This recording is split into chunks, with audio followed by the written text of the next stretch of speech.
போனதில்லை, பார்த்தேன். ரோட்டில் பார்த்தேன். நாங்கள் திருச்சியில் தான் பண்ணிக்கிட்டு இருக்கோம். 4 இருக்கு, ப்ராப்ளம் இருக்கும் ஒரே நேரம். ரங்கநாதன் பஸ்ஸு. ரங்கநாதன், செல்வி. ஸ்ரீராம. செல்வி நம்மள்ட்ட மிஷின் வாங்க வரேன். இளங்கோன்னு இருப்பார் ஓனர் அவர். இளங்கோ. சரி, அப்போ உங்களுக்கு இந்த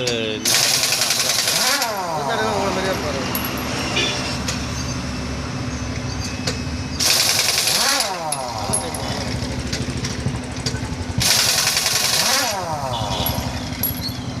ரங்கநாதன் பார்த்தாங்க.